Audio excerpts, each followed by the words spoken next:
Olá, estamos em outro capítulo e este é muito importante, que tratará de um termo bastante utilizado no inglês, que é os substantivos em cadeia.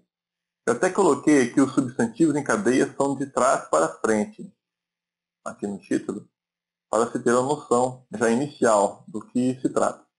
Bom, você já deve ter percebido no inglês que algumas palavras elas falam de maneira inversa como nós estamos acostumados no português.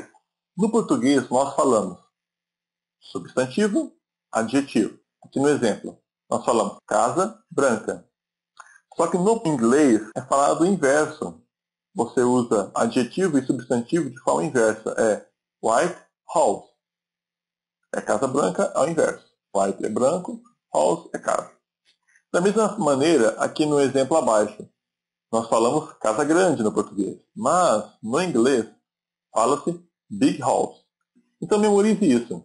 É falado de trás para frente o nome e seu adjetivo.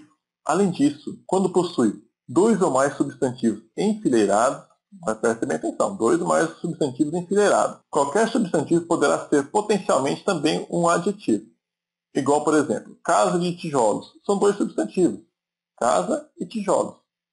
Só que no inglês, você não fala casa de tijolos, você fala inverso. Você fala brick house, que é casa de tijolos, ou ao contrário. Olha aqui, nós falamos no português teste de compreensão de vocabulário. São 3 nomes, praticamente. Teste de compreensão de vocabulário. No inglês, você memoriza assim, ó. Você fala vocabulário, compreensão, teste. Mas, não se preocupe, você vai memorizar isso. Enquanto nós falamos teste de compreensão de vocabulário, no inglês você falaria Vocabulary Comprehension Test. Ou seja, é a mesma coisa, só que, lembre-se, substantivos enfileirados, fala-se de trás para frente. Sempre que defrontar com um aparente conjunto de substantivos enfileirados, deve aplicá-los de trás para diante. Você pode pensar agora, agora está difícil, vai ser cruel, vai ser difícil memorizar, assim, porque é o inverso, mas não se preocupem. Eu vou dizer para você e digo com toda certeza. Se você aplicar o método correto, isso ficará para você assim algo natural e fica mesmo. Basta você fazer o seguinte. Lembra de maneira correta de aprender o idioma? É adquirindo uma linguagem internalizada. Então, quando a tua linguagem internalizada estiver pronta, você automaticamente vai analisar dessa maneira. E como que isso é possível? Somente através de exercício. Ou seja, através de contato com a língua inglesa e de maneira marcante, de maneira que te faça divertir, que te faça gostar do que está ouvindo e vendo. Então, filmes engraçados é muito proveitoso e nós vamos indicar aqui os filmes iniciais adequados para você iniciar o idioma. Vamos dar sugestões de áudio e você perceberá que questão de substantivo, se é invertido, se é de trás para frente, para você não vai ter nenhuma dificuldade. Você perceberá isso. Vamos lá adiante em algo também muito importante. Auxiliary verbs in English, ou seja, be, do, have. Be, do, have, nós chamamos de os verbos que não têm significado. Eles vêm na frase, eles não carregam significado, quando eles são auxiliares, deixando bem claro. A frase vai denotar se está na interrogativa ou na negativa. Eu explicarei no próximo slide. Lembra o seguinte, be, do, have. Mas isso é muito básico, eu já sei isso de inglês. Olha, mas comete erros colossais aos montes, como diz, né? Mesmo alunos avançados, justamente no slide seguinte que veremos. Mas também tem os modal verbs. Não falaremos agora dos modal verbs, mas no próximo bloco falaremos sobre eles.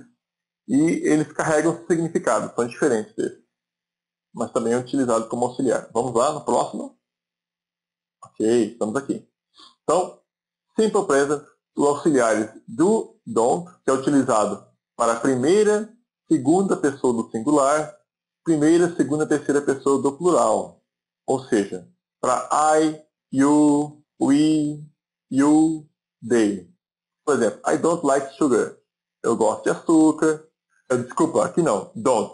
Por que não é eu gosto de açúcar aqui? Porque don't é negativa. Então, I don't like sugar. Ou seja, eu não gosto de açúcar. Don't é usado para colocar a frase na negativa. E do? Para que serve? Para question. Então aqui, ó, é uma pergunta. começou com do. E sempre começa com do para question, nesse caso, né? Do you speak Spanish? Ou seja, você fala espanhol? É uma pergunta e você utiliza o auxiliar do. Perfeito? Aqui está falando, nós não conhecemos estatísticas, né? Não conhecemos estatística, é nós também don't.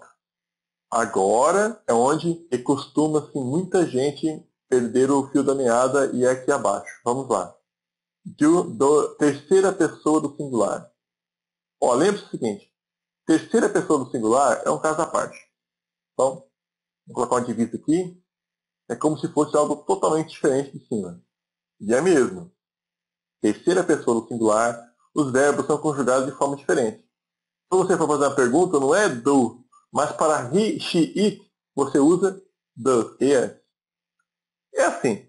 Ah, mas por que não? Porque é uma forma que a gramática inglesa utilizou para diferenciar as perguntas e é usada assim, pronto. Não tem muito o que explicar. É a regra e aceite isso no seu subconsciente que você verá que não terá dificuldade.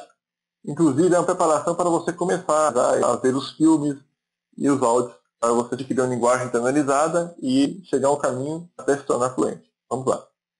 Por exemplo, olha aqui a pergunta. Does he play soccer? No, he doesn't. He plays volleyball. Olha o verbo, o S aqui na terceira pessoa. Então, por exemplo, I play, you play seria sem esse S, mas como é terceira pessoa, o verbo ele vem conjugado com S na afirmativa. Mas coloca-se também o verbo com S, por exemplo, quando eu for fazer uma pergunta ou quando eu for na negação? Não, porque a preposição já vem com S. Então você não precisa colocar o S aqui, por exemplo, para fazer uma pergunta. Eu estou falando de uma forma bem simples, não estou falando com termos rebuscados, porque o objetivo desse curso é falar de maneira simples a mensagem.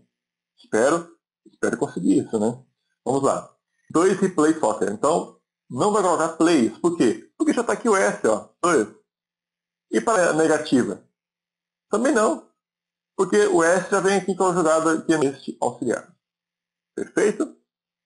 Digo para você, eu percebo, alunos avançados erram justamente nesse S da terceira pessoa. Então, já que você sabe disso, anota no caderno aí e comece a praticar. E isso não te será problema. É um pequeno detalhe só, que faz toda a diferença. Vamos lá. Simple past, que é auxiliar. Simple past é mais fácil. Lembra que no present simple nós temos que colocar para a terceira pessoa aqueles does, né? Does com S. Aqui não. É did it para question e didn't para negativa. Ou seja, não precisa colocar o S no caso do simple past. Correto? Então, todas as pessoas, todos os tempos verbais, a mesma preposição. Aqui nós temos os exemplos e você percebe assim que memorize isso. No passado, na conjugação do passado, não precisa colocar ES ou S no caso da terceira pessoa. Ok, você vai se habituar.